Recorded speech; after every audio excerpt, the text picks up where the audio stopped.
Good morning, children. How are you all? Hope you all are fit and fine. I am your social studies teacher, Mrs. Sheetal Thapa.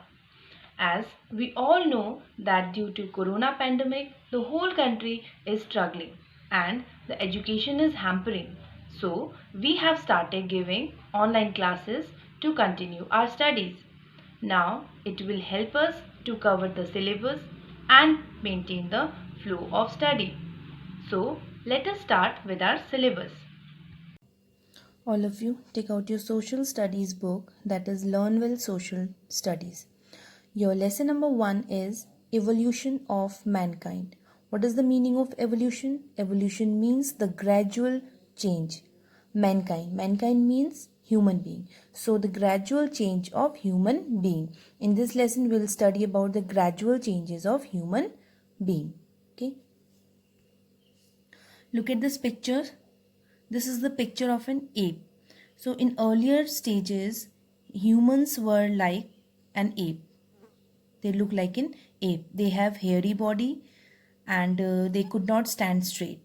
But as the time passed on after centuries, the humans, the ape-like creature developed into human being, like today's human, now who can stand straight, who can walk, and who can think properly. So, evolution refers to the changes that occur in a species over time. Okay, so these are the changes that occur in a species over time. Now, stages of human evolution. What are the stages of human evolution? First, hominids, then Homo habilis, Homo erectus, Neanderthals, and then Homo sapiens.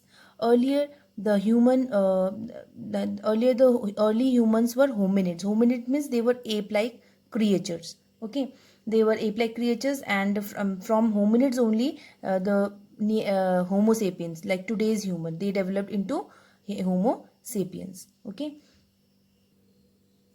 then after hominid, they evolved into Homo habilis.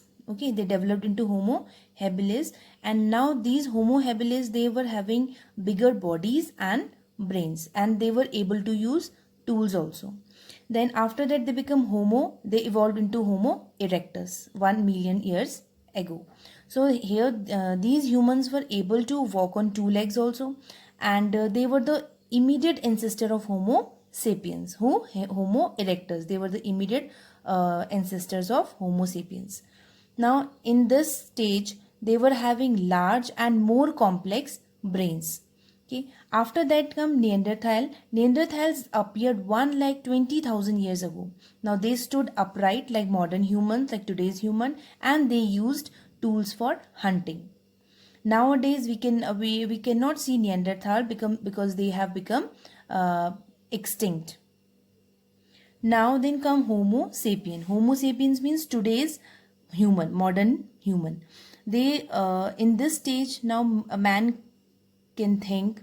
They are meant to be a wise man, and they have very large brains, and it vary in males and in females.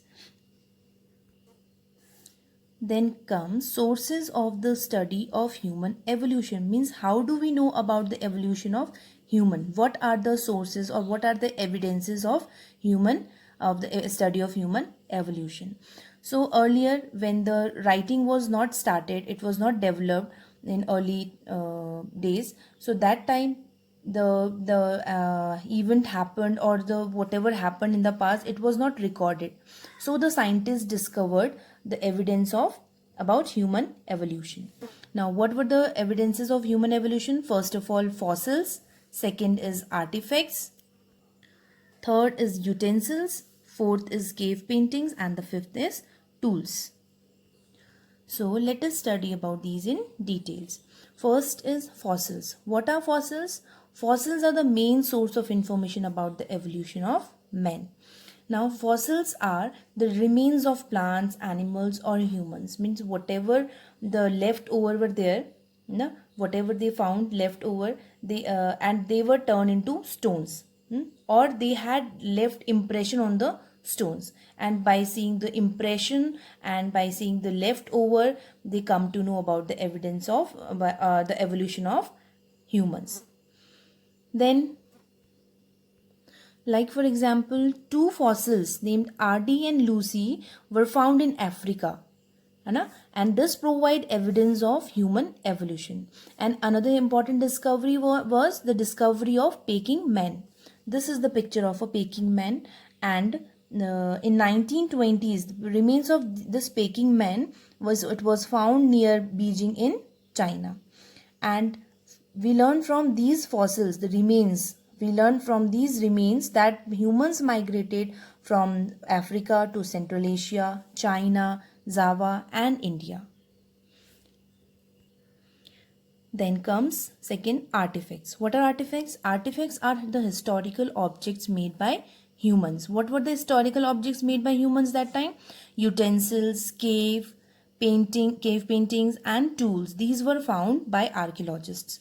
Okay, and they understand by finding these artifacts, they find out that where did the early humans live and how did they live that in that time, in that period.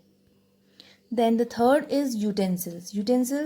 That time pots were some of the first utensils created by humans. Okay, and that time only clay was there, so they used to make clay pots and clay bowls and after to store things. And when the metal were discovered, after that they started making metal tools, metal bowls, metal pots and metal utensils.